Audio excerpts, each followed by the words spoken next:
Assalamualaikum warahmatullahi wabarakatuh. Salam, salam sejahtera, Om Swastiastu, Namo Buddhaya, salam kebajikan. Yang saya hormati Bapak Menteri Pertanian, serta Bapak dan Ibu para pembicara lain dalam CNBC Indonesia Special Dialogue pada pagi hari ini. Pertama-tama saya ingin menyapa seluruh petani sawit di Indonesia, para pejuang pembangunan pertanian dan pejuang devisa negara. Berdasarkan data kami, saat ini luas perkebunan sawit kita sekitar 16,4 juta hektar, di mana 42%-nya atau 6,87 juta hektar merupakan usaha perkebunan rakyat yang melibatkan 16 juta petani di kegiatan usaha taninya. Luar biasa besar. Serta lebih banyak lagi pada industri hilir dan perdagangannya. Hadirin sekalian, industri kelapa sawit berperan besar dalam perekonomian negara. Salah satunya dapat dilihat dari kontribusinya dalam perolehan devisa negara. Data kami menunjukkan pada tahun 2022 dari seluruh ekspor produk pertanian kita, 73,83% adalah produk dari industri kelapa sawit, yang ke depan kontribusinya atau kontribusi sawit dalam pembangunan nasional berpotensi meningkat lebih besar lagi, terutama melalui pengembangan hilirisasi produk sawit. Hadirin sekalian, saat ini hilirisasi masih dominan pada hilirisasi medium untuk refined oil. Beberapa hilirisasi lanjutan seperti biodiesel masih terbatas, apalagi yang berkaitan dengan oleochemical. Beberapa hasil penelitian menunjukkan bahwa hilirisasi saat ini baru 20-30% dari potensi yang ada. Untuk dapat memaksimalkan pengembangan industri sawit ke depan, ada 3 tantangan yang harus dapat kita jawab bersama. Yang pertama, masih rendahnya produktivitas sawit rakyat. Yang kedua, berkaitan dengan status lahan sawit, karena petani masih banyak yang masuk kawasan hutan. Dan yang ketiga, keberlanjutan usaha. 3 hal ini harus menjadi atensi kita semuanya.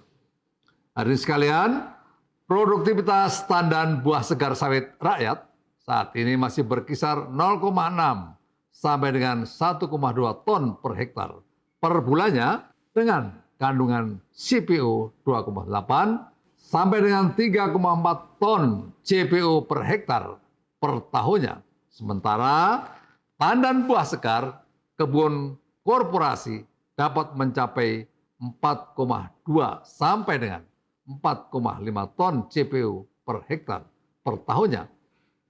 Sehingga secara keseluruhan produksi CPO Indonesia diproyeksikan mampu mencapai 100 juta ton pada tahun 2040.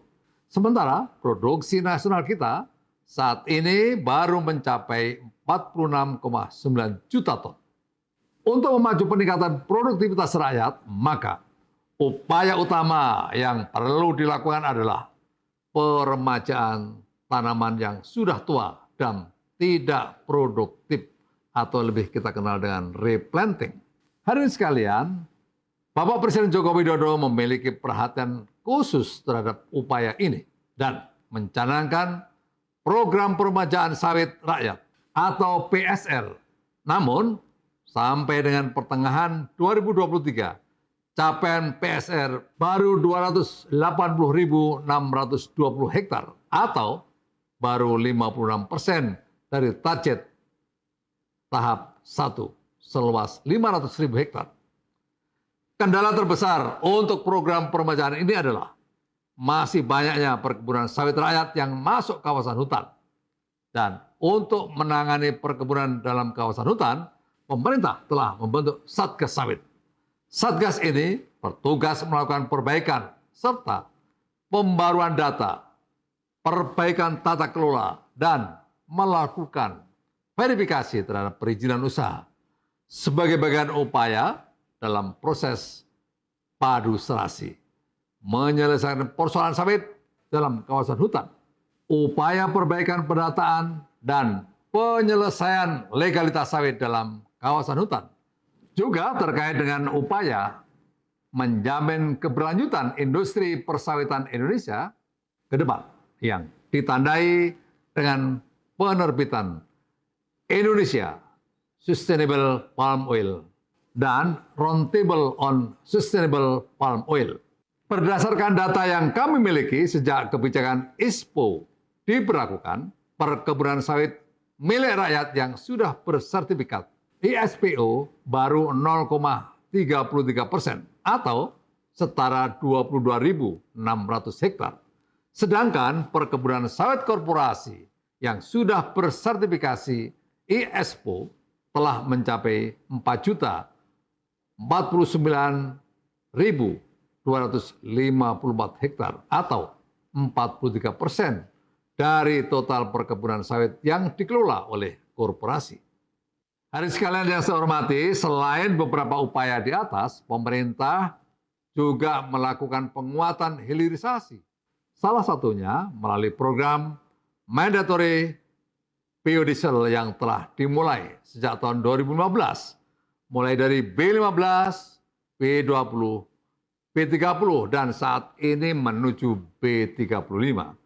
Kedepannya, Indonesia akan menerapkan B40, B50, hingga B100 dengan komposisi biodiesel FEM dan green fuel yang merupakan produk hilir tingkat lanjut dari minyak sawit untuk bahan bakar terbarukan.